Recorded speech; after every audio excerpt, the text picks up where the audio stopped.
দর্শক, এই মুহূর্তে আমি অবস্থান করছি চট্টগ্রাম জেলার ফটিকছড়ি বাবুনগর মাদ্রাসায়। আপনারা জানেন আগামীকাল 9 আগস্ট বাংলাদেশ গণপ্রজাতন্ত্রী সরকারের মাননীয় প্রধানমন্ত্রী এই ফটিকছড়ি সফর করবেন এবং হেলিকপ্টার যুগে উনি এখানে আসবেন। তারই পরিপ্রেক্ষিতে আমরা এখন আমাদের এখানে যে নেতৃবৃন্দ আছেন তাদের সাথে আমরা কথা বলবো। এর পদপ্রার্থী জনাব মুর্শেদ হাজাদি ভাইয়ের সাথে আমরা কথা বলবো। বিসমিল্লাহির রহমানির রহিম। আমি সোশ্যাল মিডিয়ার মাধ্যমে যারা লাইভের মাধ্যমে যারা যুক্ত হয়েছেন, আমি সবাইকে সর্বপ্রথম ফটিকছড়ি পৌরসভার কৃতি সন্তান হিসাবে আমি ফটিকছড়িবাসীর পক্ষ থেকে সবাইকে আমি শুভেচ্ছা অভিনন্দন জানাচ্ছি। আসলে ফটিকছড়ির আজকে বিভিন্ন শ্রেণী থেকে শুরু করে বাংলাদেশ জাতীয়বাদী দলের নেতাকর্মী এবং আলম সমাজের যারা রয়েছেন সবাই আজকে আনন্দিত। কেন আনন্দিত? সর্বপ্রথম আমি এটা বলাটাই আমার জন্য জরুরি। আমাদের ফটিকছড়িতে কে আসতেছে? জনগণের বুড়ে নির্বাচিত, জনগণের বুড়ে, যিনি বাংলাদেশের মানুষ ভোটের মাধ্যমে প্রয়োগ করে নির্বাচিত একজন প্রধানমন্ত্রী, বাংলাদেশের রাষ্ট্রনায়ক জনাব তারেক রহমান, তিনি ফটিকছড়িতে আগমন উপলক্ষে আমাদের আনন্দর উল্লাসের শেষ নেই। যে উল্লাস আমাদের মাঝে তৈরি হয়েছে সেই উল্লাস যেন আমরা শান্তিপূর্ণভাবে আমরা পালন করতে পারি। ধন্যবাদ সবাইকে। আসসালামু আলাইকুম ওয়া রাহমাতুল্লাহ। আমাদের প্রধানমন্ত্রীর চট্টগ্রাম এবং কক্সবাজার সফরটা হচ্ছে বন্যা কবলিত এলাকা পরিদর্শন করা।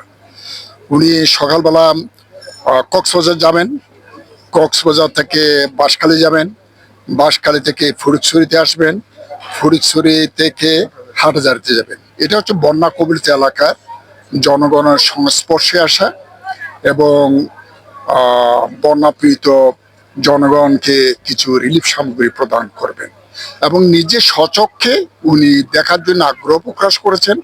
জনগণের দুঃখ দুর্দশা কথা বলা হয়েছে, উনি সেটা দেখার জন্য আসছেন এবং কিছু করা যায় কিনা উনি সেটা দেখবেন। এরপরে সন্ধ্যায় চট্টগ্রাম শহরে বিএনপি চট্টগ্রাম উত্তর দক্ষিণ মহানগরে নেতা কর্মীদের সাথে একটা মত বিনিময় সভায় আছে। উনি হয়তো কোনো একটা নির্দেশনা দেবেন এবং সেই অনুযায়ী কর্মসূচি আছে। জানেন ইতিমধ্যে আগামীকাল আমাদের বাংলাদেশের জনগণের ভোটে নির্বাচিত প্রধানমন্ত্রী বিএনপির চেয়ারম্যান তারেক রহমান আমাদের এই ফটিকছড়িতে আগমন করছে। এই আগমন উপলক্ষে আমাদের সার্বিক যে প্রস্তুতি রয়েছে, আলহামদুলিল্লাহ ফটিকছড়ি উপজেলা ছাত্রদল একজন সহযোগী সংগঠন হিসেবে মূল বিএনপিকে যতটুকু সহযোগিতা করার দরকার ইতিমধ্যে আমরা করেছি।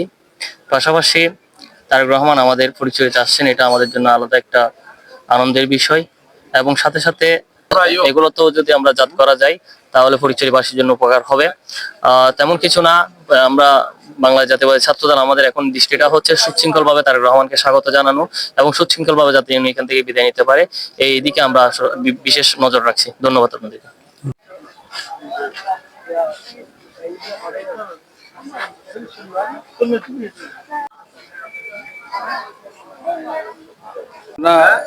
আগামীকাল আমাদের বাংলাদেশের প্রধানমন্ত্রী জনাব তারেক রহমান সাহেব আসছেন, সেই হিসেবে আমাদের সকল প্রস্তুতি সম্পূর্ণ হয়েছে আলহামদুলিল্লাহ।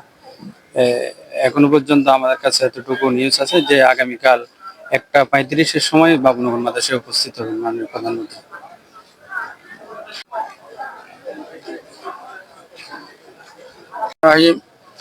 আজকে আমাদের খুশির খবর, আগামীকাল আমাদের প্রধানমন্ত্রী আসতেছে ফটিকছড়িতে।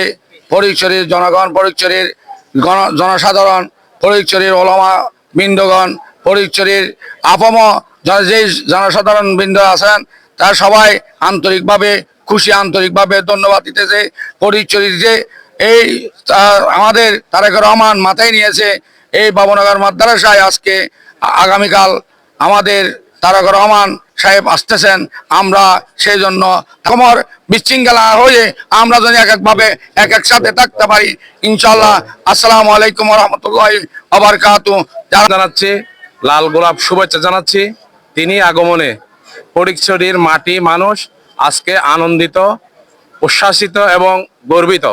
তাকে বরণ করার জন্য ফটিকছড়ির জনপদের মানুষ ওত পেতে আছে।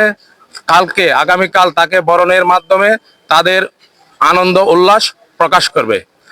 আগামীকাল প্রধানমন্ত্রী ফটিকছড়িতে যেহেতু আসবেন, আমরা ফটিকছড়ির জনপদের পক্ষ থেকে আমি মৎস্যজীবী দলের সাধারণ সম্পাদক হিসেবে প্রত্যাশা করি হালদা নদীকে জাতীয় নদী করার ঘোষণা করার জন্য